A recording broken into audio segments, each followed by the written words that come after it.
We're pleased to feature our guest speaker, Professor Julia Mahoney, who will examine how the classical legal tradition has been making a return in American law. She'll examine some court cases that display the opportunity for its return to legal practice and describe the rising interest in this perspective within legal academia and in practice. After the presentation, the floor will be open to your questions. Julia Mahoney is the John S. Battle Professor and the Joseph C. Carter Jr. Research Professor at the University of Virginia School of Law, where she teaches constitutional law, property, and a seminar on the monetary constitution. Her current research interests include the resurgence of the classical legal tradition, eminent domain, and the delegation of government power to private entities. A graduate of the Yale Law School, she is a member of the American Law Institute and serves on the board of advisors of the New Civil Liberties Alliance. With that, Julia, the floor is yours. Thank you. Thank you so much for that introduction, and thank you for having me to discuss restoring the classical legal tradition in practice and education. I'll begin with a description of the classical legal tradition, and then I'll discuss 3 recent examples of how the classical legal tradition has been used, or maybe we should say not exactly used, by courts. The first 2 examples are drawn from the readings that we distributed for this webinar. The United States Supreme Court's unanimous 2023 decision in Tyler v. Hennepin County, Minnesota, and also Judge Paul Matey of the United States Court of Appeals for the Third Circuit's concurring opinion in Range v. the Attorney General. In addition to those 2, I will also say a few words about Judge J. Harvey Wilkinson. Judge Wilkinson is a judge on the Fourth Circuit, United States Court of Appeals, a highly publicized order of April 17, 2025 in the Garcia case. And then I'll turn to legal education and the classical legal tradition. I will discuss how the recent wealth of scholarship in this area has the potential, the actual and potential influence that it is exerting on what is taught in the classroom. I'll also say a few words about the interests of law students in the classical legal tradition. This goes along, I think, with a trend toward general interests in law students in heterodox ideas. I see among law students a real interest in something that is more than mechanistic textualism or moral relativism, and the classical legal tradition certainly is filled with rich possibilities. I will wrap up with some thoughts about the future of the classical legal tradition and then open the floor to comments and questions. I very much look forward to hearing what all of you have to say and to a lively discussion. So first, definitions. The classical legal tradition comprises pretty much all sources of law, not just civil positive law, although civil positive law is extremely important in understanding the classical legal tradition, but also natural law and the law of nations, and even, I believe, up to a point, divine law. The written sources that we can draw on are old and rich. They include all of Roman law, including, of course, Justinian, and they include the wealth of European writings, regional adaptations and manifestations that followed the rediscovery of Roman law in the Middle Ages. And the classical legal tradition includes the Anglo-American common law. Now, very importantly, in thinking about the classical legal tradition and its possible resurgence, although I would say that very importantly, the classical legal tradition has never entirely gone away, is that the classical legal tradition is not static in the sense that a restoration of the classical legal tradition would lead to the return of old and obsolete legal rules. Not at all. The classical legal tradition is about adapting principles to today. It's, again, not a restoration project of some kind of rules that were applicable in the 19th century and no longer have much purchase for today. Now, there are some big questions with what the classical legal tradition actually comprises. And I think the biggest question when thinking about the definition of the classical legal tradition is the extent to which Enlightenment principles, including, very importantly, the Enlightenment principles that were so important to the founding generation, responsible for the drafting and ratification of the United States Constitution, are part of the classical legal tradition. My answer to that question is a resounding yes. I believe that the Enlightenment ideas drawn on by the founding generation, including, yes, Thomas Jefferson's commitment to a lot of radical Enlightenment principles, are, at least in some ways, best understood as being part of the classical legal tradition. But I do want to make clear that not everyone sees it this way, and I think reasonable minds can disagree. So, for example, Eve Casertano, writing in Justinian, in his 2021 essay, Reviving the Classical Legal Tradition in an Age of Barbarism, wrote the following: "Today, we find ourselves in a new age of legal barbarism. The classical legal tradition, which was formed in part by the Roman law revived a millennium ago, has withered away, choked by the tangled vines of liberalism, positivism, and a panoply of related errors. These sophisticated errors, or superficially sophisticated errors of the Enlightenment, are now in charge, and that has led to barbarousness." Now, again, I don't see it that way, because I think that the moral relativism and dismissal of the idea that knowledge can be acquired and disseminated, these ideas that now I think hold sway in a lot of academia and in some other sectors of society, I see all this as a betrayal of the Enlightenment tradition, not as its culmination.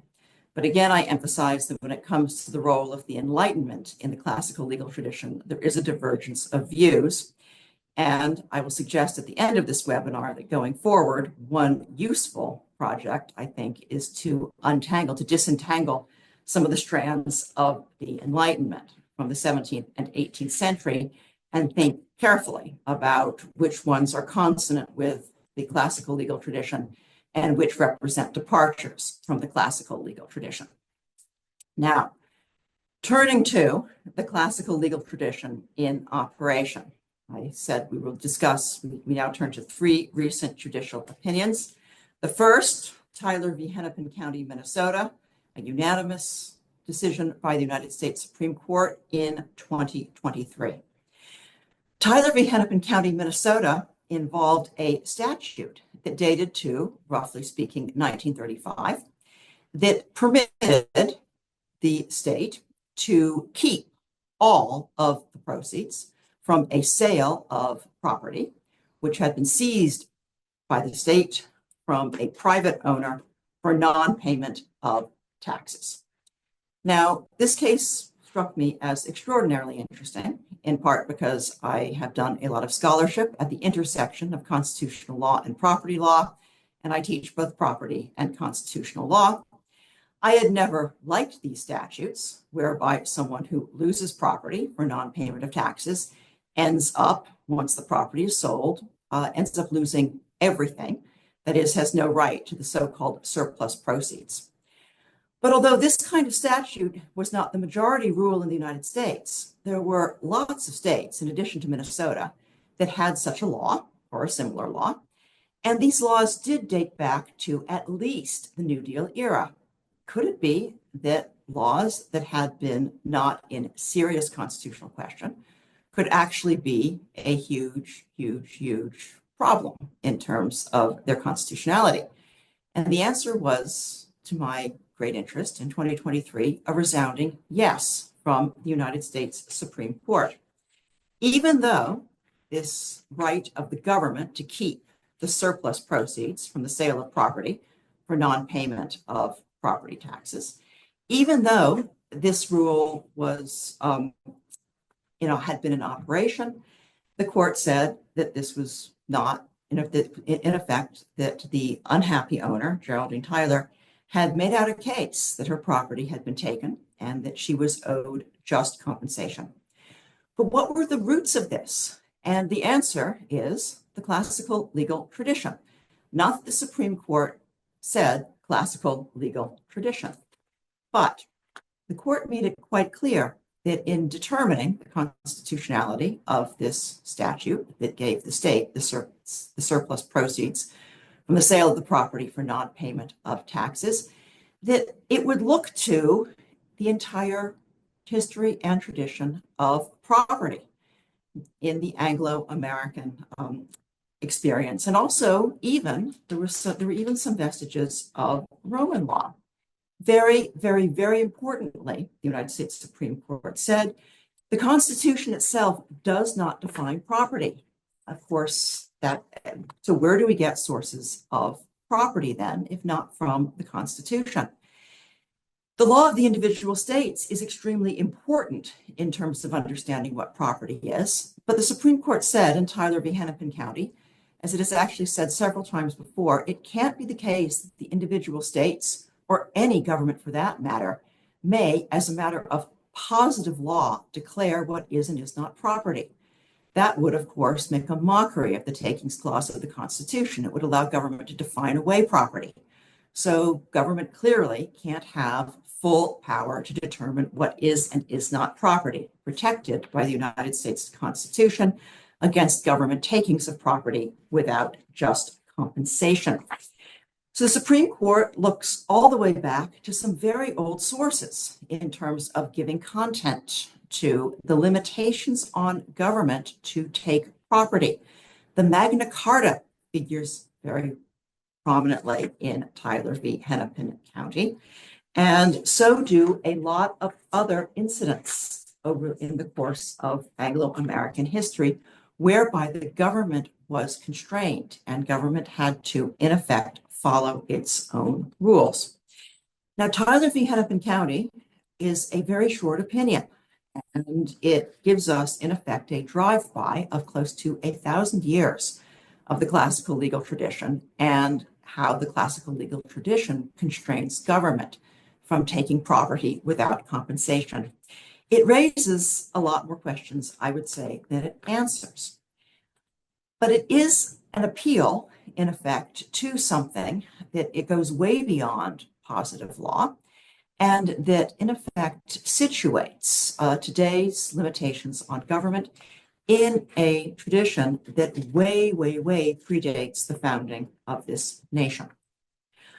Next example is Judge Mady's opinion, Judge Paul Mady's opinion, or his concurring opinion in Range v. Attorney General. Range v. Attorney General concerns a limitation on the ownership of firearms by someone who is guilty of a misdemeanor. The plaintiff in this case had been sentenced to 3 years probation for, in effect, food stamp fraud. And there were serious questions about whether or not that abrogation of his Second Amendment rights was constitutional. In concurring with the decision, the Third Circuit en banc, Judge Mady put a lot of emphasis on the fact that there is a, quote, tradition informing our historical practice, and that basic principles, in effect, the spirit of the law will play a prominent role in determining what these limitations are on government.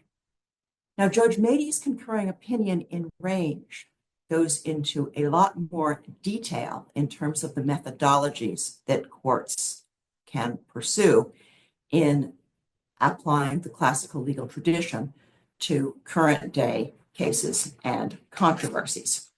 In particular, I would say Judge Mady draws on a lot of sources in the classical legal tradition, including some ones that are crucial to to understanding the founding of the United States and the commitment of the United States constitutional order to the government's ability to promote the public good. The works of James Wilson figure prominently in Judge Mady's opinion.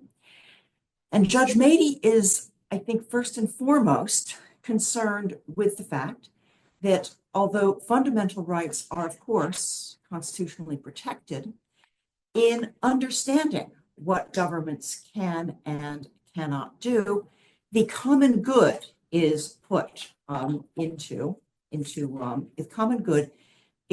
prominence. As he puts it, quote, "The right to bear arms is not a license to physically harm another. For an individual cannot exercise that right to rebel against a just government ordered for the common good." In other words, you're going to understand that individual rights are not obviously in tension with the common good, but that individual rights and the common good go together in an important way. Right. Third example is the recent order handed down earlier this month by the Fourth Circuit, United States Court of Appeals for the Fourth Circuit, whereby there was a reference to the importance of due process. And this is a very, very brief order that is, in essence, I would say, something of a cry from the heart, in that Judge Wilkinson objected strenuously to the United States government arguing that it did not have to do much to get someone who had been removed back. "It is difficult in some cases," wrote Judge Wilkinson, "to get to the very heart of the matter, but in this case it is not hard at all. The government is asserting a right to stash away residents of this country." Garcia had been removed to a foreign prison in El Salvador, "to foreign prisons without the semblance of due process that is the foundation of our constitutional order. This should be shocking not only to judges," wrote Judge Wilkinson, "but to the intuitive sense of liberty that Americans far removed from courtrooms hold dear."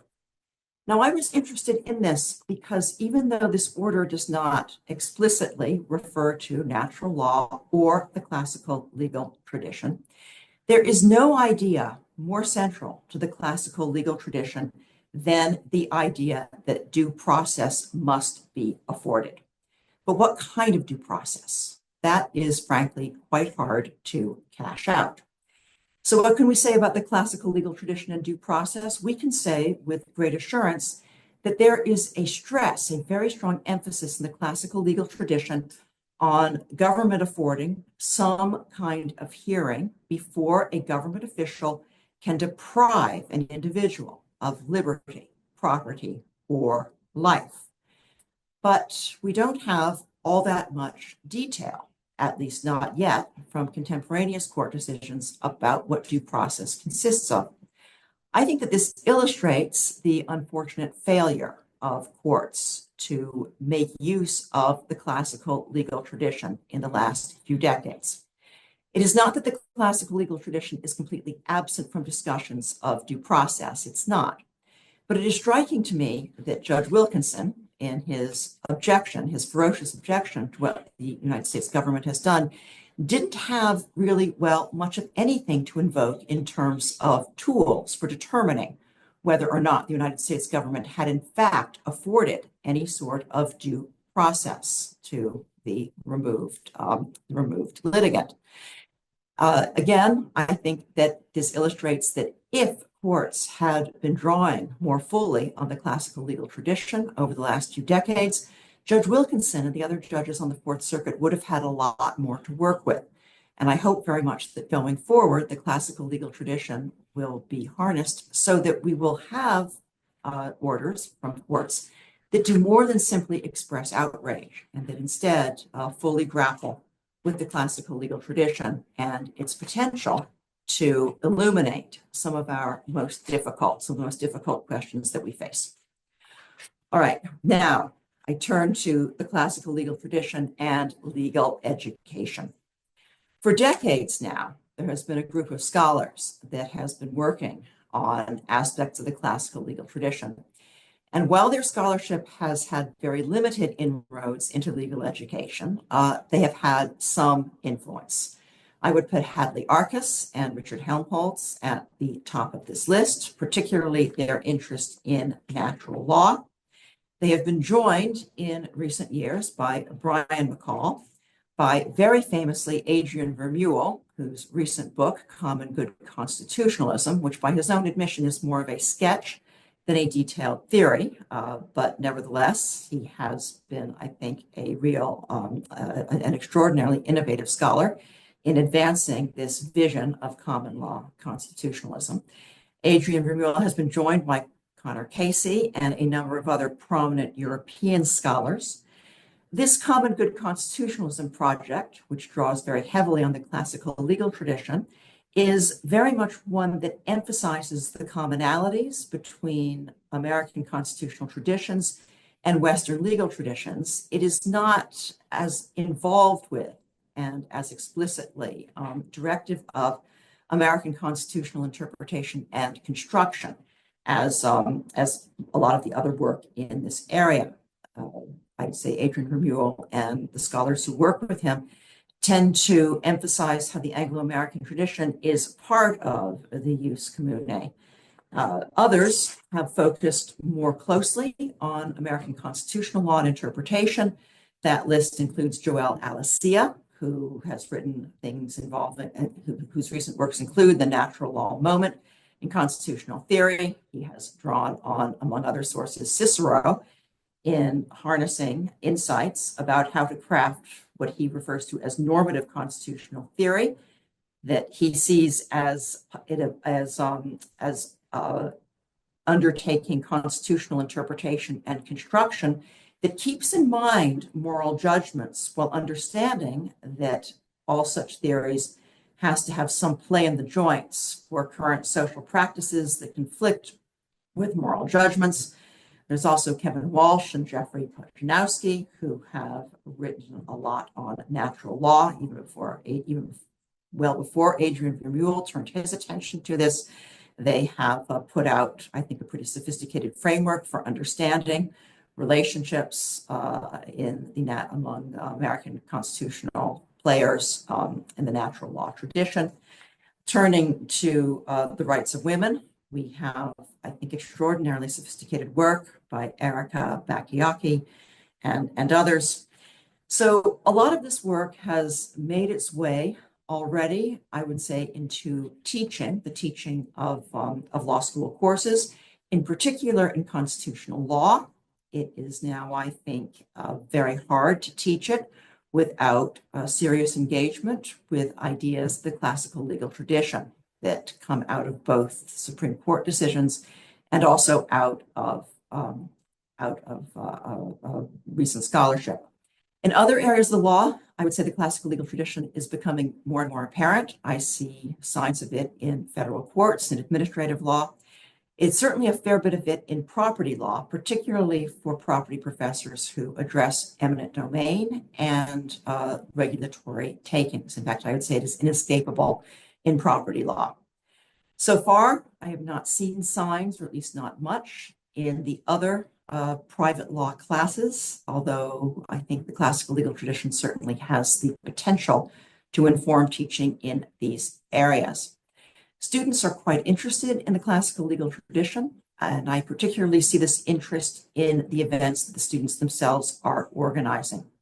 The Federalist Society is probably the leader of this, but I see many other student organizations also showing a lot of interest in aspects of the classical legal tradition. This year at the University of Virginia School of Law, the topic of the annual student organized symposium on originalism was originalism and the general law, and works by William Bode, Stephen Sachs, and Judd Campbell were featured. Now, looking at what may come ahead, I think there are some great opportunities, and I think there are also some challenges for the classical legal tradition. So let me say a few words about both the opportunities and the challenges before turning this all over to you for questions and comments. In terms of opportunities, the classical legal tradition has a rich vein, in fact, I should say rich veins of judicial opinions, of treatises, even research on social practices that could further inform court decisions and certainly legal education, and that could also be taken advantage of by Congress. So far, we have not seen a lot of interest on the part of the legislative branch and the classical legal tradition. I wouldn't say the interest is zero. There's certainly a lot more attention to the sources of constitutional authority for legislative action. But there's certainly, I think, a lot of room for members of Congress and their staffs to engage more fully with aspects of the classical legal tradition. With challenges, though, I think there are some grave difficulties. They are not, I emphasize, insurmountable. I see the classical legal tradition, as I mentioned earlier, as having never really gone away. We live with the classical legal tradition, and also with having an enormous amount of momentum of late. So I see the classical legal tradition as very much one of resurgence. That said, though, there are a number of tricky questions to be addressed in terms of giving content to the classical legal tradition in legislation, court cases, and in legal education. Key to the idea of the classical legal tradition is a sense of harmonization among its various strands. There's a lot of confusion in discussions of the classical legal tradition because the classical legal tradition includes natural law. And natural law has had, at least in a lot of segments of the legal academy, a very bad odor for the past few decades. There being this idea that any kind of respect for natural law is in effect some kind of suggestion that the divine law or somehow religious practice or something along those lines must trump positive law. Now, this is, I think, a grave misunderstanding of the classical legal tradition. The classical legal tradition is one of harmonization of the various strands. It is not one of hierarchy, not one where natural law trumps positive law, but one where in giving content and understanding positive law, there is a background concept of natural law. Richard Helmholtz, Adrian Vermeule, and others have emphasized how the classical legal tradition is not one in which natural law in any way is said to trump positive law or other aspects of the classical legal tradition. Rather, it is one where there are maxims of legal interpretation which attribute to judges, legislators, and others who are responsible for finding, articulating, and making law, for attributing to them reasoned execution of their powers. In other words, in construing positive law, there is a foundational belief, a foundational confidence in lawmakers and law finders that they are acting in accord, in harmony with big principles, in harmony with natural law. But there are a couple of significant problems for this ideal of harmonization. For one thing, in the early 21st century, there is a lot less confidence in lawgivers and lawmakers, particularly legislators and regulators, that they are in effect acting in accord with other strands of the classical legal tradition, acting in accord with the promotion of the public welfare and the common good. Modern public choice theory has uncovered, drawn our attention to just how brutal the pursuit of narrow parochial private interests can be in the crafting of legislation and, yes, also in government regulation. We are no longer surprised to see what is today called rent seeking or even outright bribery when it comes to the crafting of legal rules. This is in serious tension with the idea of harmonization, whereby those who are responsible, those who exert power to construe laws, to make laws, are understood to be acting in the common good, for there to be a strong presumption that they are acting to promote the general welfare. And it is not just that this tension, this understanding that those who are responsible for making and construing laws might not actually be trustworthy in pursuing the common good. This is not an entirely modern phenomenon, because there's also, I think, a very serious issue in terms of how we fit together the classical legal tradition with the ideas that led to the founding of the United States of America. The best way, I think, to understand what I see as this profound tension is to recognize that at the time of the founding of the United States, there was enormous, enormous anxiety, in fact, obsession with the idea of corruption.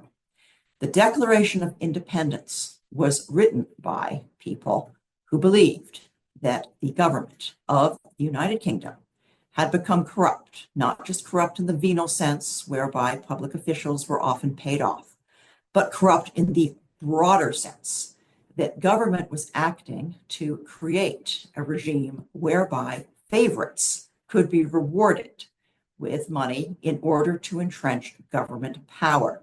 They were concerned about systematic corruption too.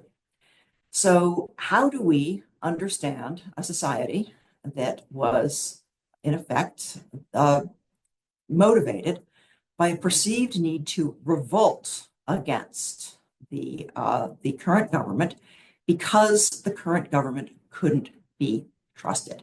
And that is exactly what I think we who wish to use the classical legal tradition in a mindful and careful and intellectually honest way, that is, I think, a real difficulty. Because on the one hand, we have this rich tradition whereby natural law and the law of nations and positive law all do go together, all do pull in the same direction, where it is understood that in giving content to positive law, we believe not that there is a natural law that is out there to protect us from the evils that government officials might engage in, but rather that positive law and natural law go together in rough harmony.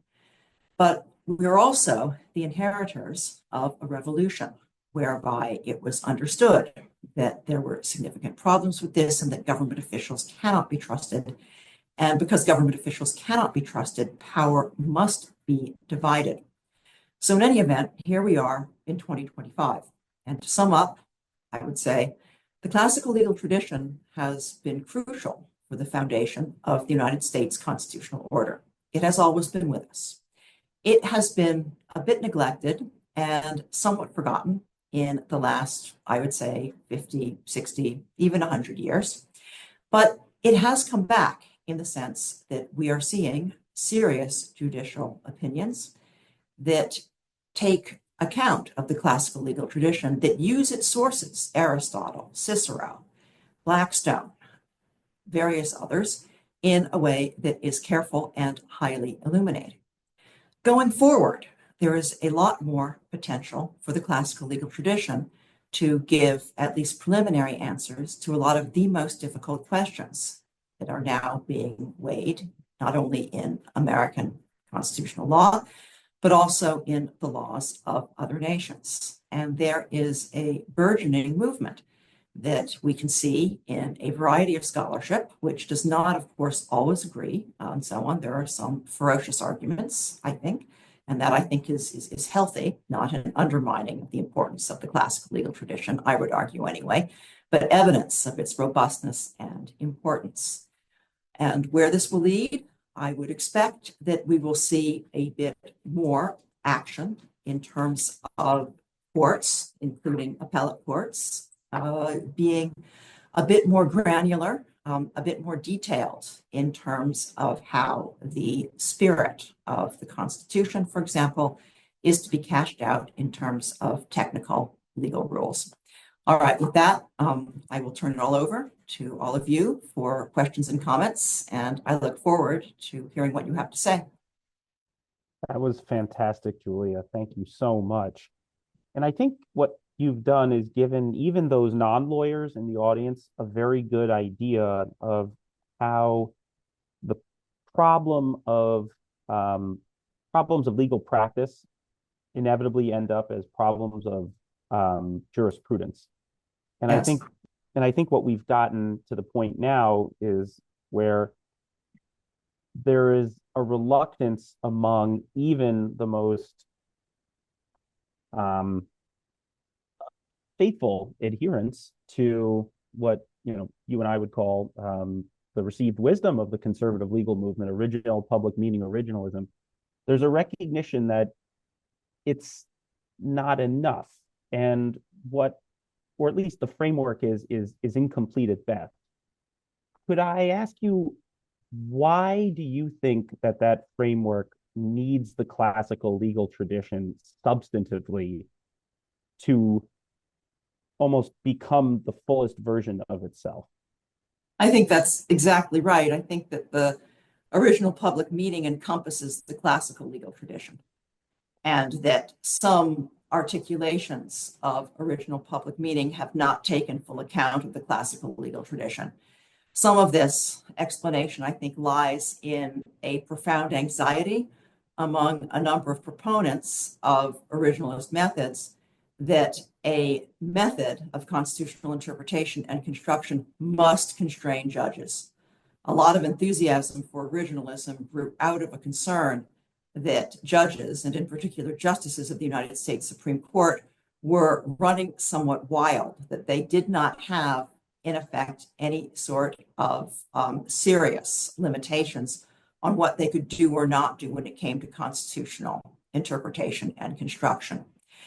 I understand their concerns. I believe that a number of the cases a number of the judicial decisions that tended to get pointed to by adherents of originalism in its early days, originalist intent, original, then the beginning of original public meaning. A lot of those opinions were ones that were themselves unmoored from the classical legal tradition in ways that were unfortunate. And I think there's one of the areas where we see the greatest lack of moorings in opinions from the late 20th century is in the area of due process. Classical legal tradition does have due process front and center. The idea that absolutely there is the right to some kind of hearing. Even Adam and Eve, as many have pointed out, got a hearing from God in Genesis, even though God knew what they'd done. As I think Richard Helmholtz and others have pointed out, there was this idea that there is a right to be heard. Well, this idea was very important in Supreme Court jurisprudence toward the late 20th century, but not taking advantage of the classical legal tradition, I think, led to a lot of highly unsatisfactory work. So when originalism began to get momentum, one of the ways in which originalism was sold was an idea that it would prevent judges from doing stuff that seemed to be not well grounded in anything that was understood as law, and that there would be fairly strict constraints. There could be fairly strict constraints on judges if one would only do enough historic research or something. And I think that was always an overselling of how determinate how determinate an answer originalism could give. I think we've now entered a time when it is acknowledged that originalism very often does not give specific answers, but instead gives more often a range of answers. I think that is still extremely useful, that originalism can often tell us what is not the right answer with more reliability than it can often tell us what the specific answer is. That's great. We have a queue that's already forming, but before we dive into the questions that have been submitted, our founder and co-director Hadley Arkus wanted to ask you a question, Julia, directly. So Hadley, your microphone should be unmuted, and you can speak. Okay. And oh, can you hear me now? Yes, I can. Oh, Julia, thanks so much. As ever, that was grand as ever. I wanted to ask you to sort of think through with me some matter of what kind of due process becomes engaged with the case that with Harvey Wilkinson. But first, on this matter, with Paul Mahoney, a fine opinion in the Range case, but our friends sometimes get confused about the historical record. And it's arguable that the critical point here that Paul wants to make really does not depend on the historical record. It turns rather on the classical understanding. You could call this classical, as the founders understood, for every kind of liberty we can mention there's a form of license. A liberty could be directed to rightful or wrongful ends.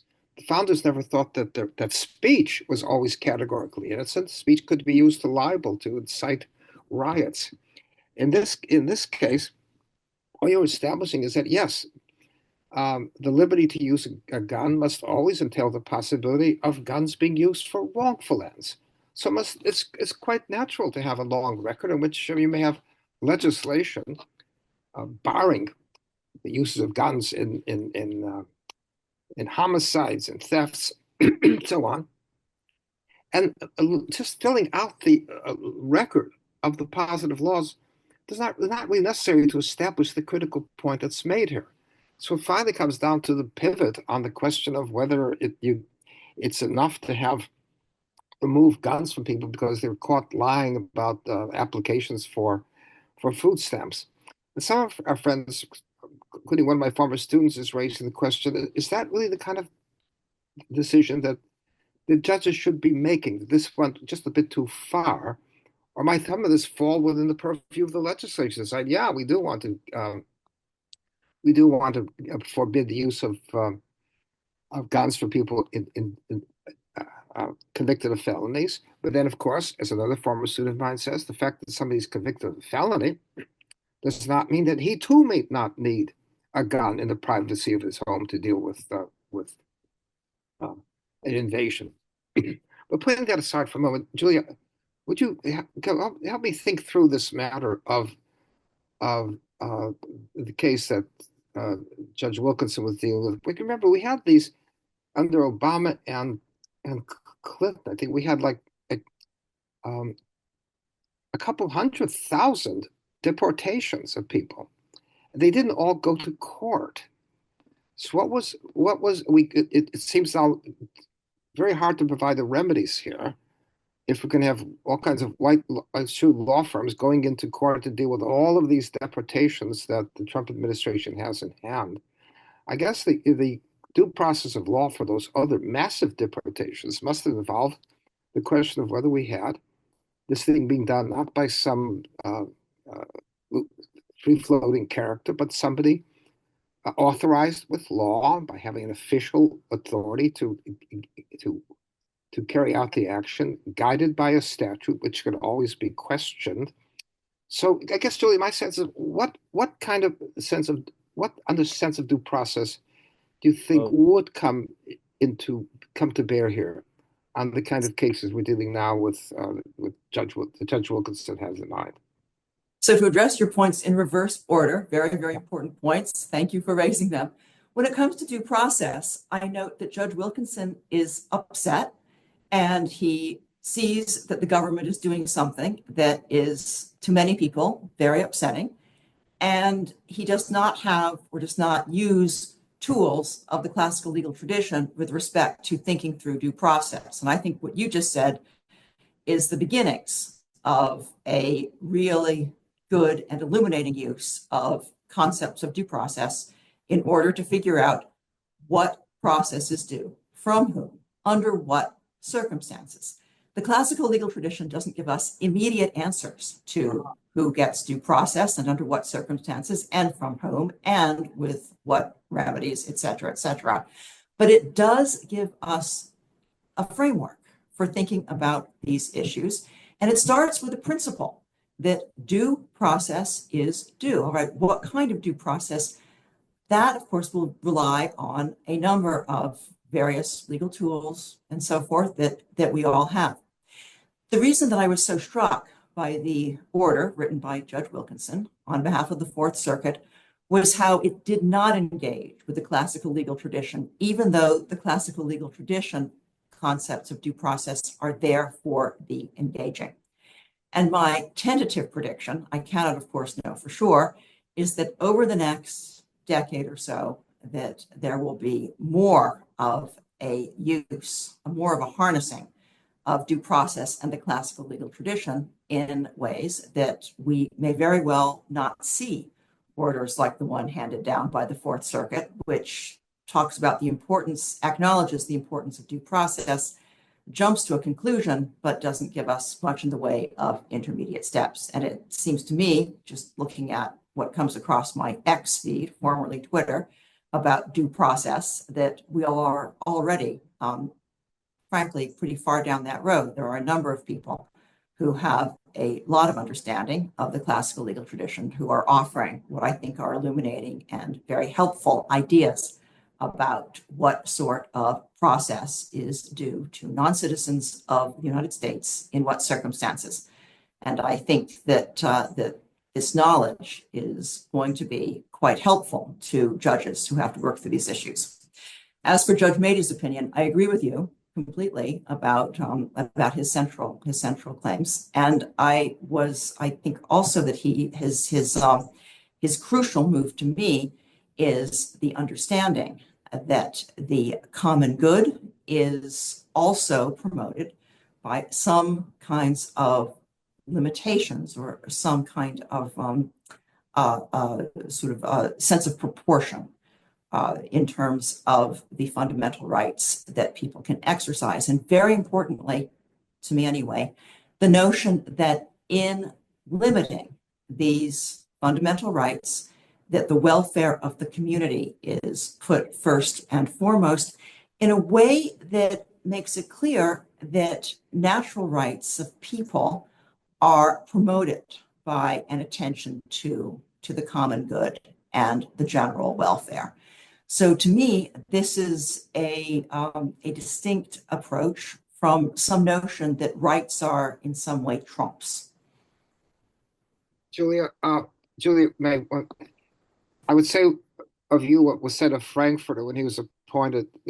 People were concerned whether it would be better for the law if you're on the court or if you're continuing to teach. The same thing with you. I don't know whether we want you on the court or we want you just exactly where you are now. Thanks so much for this. Well, thank you. It's a kind compliment. Our next question comes from Rebecca Messall, who asks, it was awesome seeing your mention of the Hennepin County case and the idea that property law is especially ripe for the classical legal tradition. Do you feel there could be a recognition under the classical legal tradition of the human embryos as human beings or individuals so as to protect them from today's assaults? I tried this angle some years back for 6 frozen embryos deemed to be, quote, special marital property in a divorce case. They were denied to be property, though not divided equally between the spouses, not children for custody purposes. As a rule, most moms or dads will lose their so-called reproductive rights when the other party unwants the embryos to have the chance for life. So my view of where we are right now with human embryos is they are treated as property, even where courts say they're not property. In fact, as a functional matter, human embryos are treated as property because there are rights to exclude and rights to use and rights to possess that are recognized by courts. And it's hard to see how this is going to be otherwise, at least in the foreseeable future. I think that the pro-life movement is focusing more and more on hearts and minds, and that we will see how this begins to play out. This whole area of embryos is complicated by the fact that to many people, the creation of human embryos is a pro-life technology. And I am not sure whether or not there is any possibility of a rapprochement between some of these views. I am very interested in proposals that fertility practices be modified so as to create to have fewer frozen embryos, but there are of course downsides to that. So the short answer to your question is eventually it's possible, but right now I'm just not convinced that things are going to go in that direction. Anonymous questioner asks, each of the 3 judicial examples discussed turn on what may be called a civil right or civil liberty, unconstitutional taking, right to bear arms, due process. And reference was also made to its potential use for similar issues of rights and privileges in areas of private law, such as property, and its potential use to assess the right to rebel against governments that may unduly suppress citizens' rights and privileges. To what extent, if any, can the classical legal tradition provide guidance not only as to rights or privileges, but as to structural features of governance, such as federalism or the separation of powers? Yes, thank you. I think the classical legal tradition provides a lot of guidance to public officials. One reason I hope that members of Congress will become even more interested in it, I'm seeing some glimmers of interest, I'd like to see more, because I think it gives an excellent roadmap in a lot of ways to government decision makers about how to keep the general welfare and the common good in sight when they make their decisions. And one of the most important ways to do this is to be mindful of competencies of various sorts of various parts of the government. Now, I think there are a lot of overlapping competencies. So thinking about Hadley Arkes's question about judicial power and legislative power when it comes to making decisions about who is too dangerous to have firearms. I mean, there I think there's some overlap with the legislature and judiciary, and I think that is often true. But I also think there are some areas where there is no overlap, or there isn't much in the way of overlap. And there I think the classical legal tradition can be extremely helpful in directing public officials to stand back and to let other components of the government take the lead. We certainly see that in the exercise of federal power versus state power. There are certain things that I think are meant to be resolved in society through exercises of the basic police power, which is held by the states, not by the United States government, using a extremely creative and broad interpretation of Congress's commerce power or its taxing power. The same thing when it comes to judges, right? Judges do exercise the judicial power, which of course is very hard to define, harder, frankly, I would say, than the legislative power or the executive power. But nonetheless, I think judges inspired by the classical legal tradition can make, on the whole, quite solid judgments about how to stay in their lane. Yeah, Julie, I'm struck that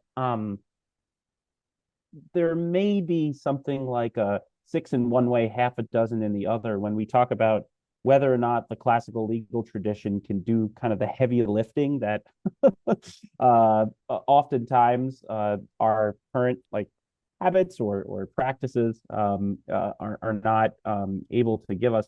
But I'm wondering, and this is something that Erica Bakayaki brought up in the book Rights of Women that you referenced earlier.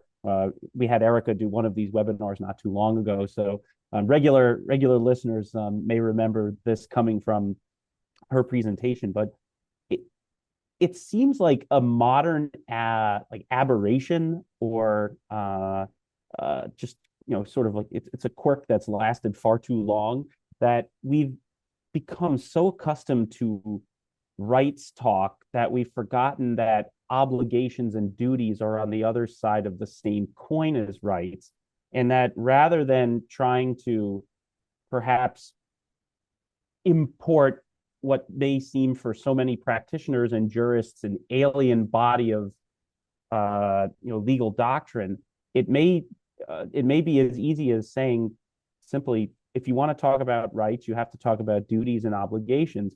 And that's not actually something that seems like that would seem like a bridge too far. And that would probably get us 90% of the way towards restoring an appreciation for, if not the actual restoration of the classical legal tradition. What do you think? I think the difficulty with this talk of duties, rights, and obligations, right, is that unmoored from natural law and other aspects of the classical legal tradition, it swiftly turns into tyranny. We have, the classic from each according to his ability, to each according to his needs, right, is a recipe for subjugation. And this is a place where an area where those who fought at Lexington and Concord, those who drafted and signed the Declaration of Independence, those who drafted and ratified the United States Constitution, and so forth. This is something that was very much on their minds, and I think should continually be very much on our minds. And I think it is a difficult, very, very difficult balance, or very hard to strike. But I do think the core insight of a great deal of the classical legal tradition, that this focus on the public good, public welfare, and so on, can strengthen individual rights, right? Can make possible individual flourishing, even as one must be on the alert for the dangers of government tyranny and corruption. I think this is absolutely key. It is not that this nation, that the United States of America, was founded on any idea of license, right? Or that government was necessarily bad. On the contrary, there are strong views, I think, in the classical legal tradition that I see as being embodied in the United States Constitution and other founding documents, about that, yes, there cannot be a flourishing society unless the citizenry feels duties to participate in civil society, duties to participate in government. And I think we obviously in the Constitution have a blueprint that allows us to do that. And I think that is essential. So to me, that is absolutely one of the most important lessons of the classical legal tradition, which again, I see as having been folded into the United States constitutional order. Time for just one more question coming from Paul Cupp. Paul asks, what can law schools and professors realistically do to educate students in the classical legal tradition, given the constraints that the ABA imposes on the curriculum? Can we mandate the reading of Blackstone and Wilson along with core doctrinal courses? I would frankly get the ABA out of the accreditation of law schools, and I would allow for an open process whereby law schools would have latitude to set curricula. So I think we are already seeing, so two things. First, I do think the classical legal tradition is inescapable. I think it is in the Constitution, in the Declaration of Independence. And for any class that is teaching current Supreme Court jurisprudence, we do see the classical legal tradition. So from that perspective, it doesn't matter much if the instructor is explicitly calling the student's attention to the influence of the classical legal tradition. It is there.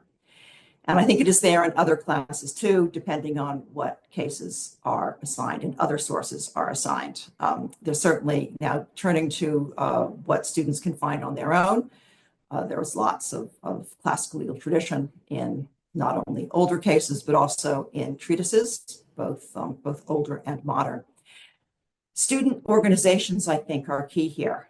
The younger generation is interested, and in addition to Federal Society chapters, which are organizing a lot of events, I see, that interact with, sometimes are explicitly about the classical legal tradition. Other student organizations, I think, are also active in this area, St. Thomas More, and so forth. I think that any encouragement to students to organize and put on events would be a terrific way for any one of the older generations to promote the classical legal tradition and an understanding of the classical legal tradition in law schools. Also, the law school hiring process, I think it would be terrific if that were made more open and there was a greater interest in and tolerance of heterodox ideas. And I think law school alumni can make their voices heard and encourage those who are running law schools to be mindful about the range of ideas that students will flourish and develop into legal professionals best if they're exposed to. Well, with that, Julia, that was just a fantastic presentation, and I hope that all of our attendees, you can just really savor what Julia has been able to give us.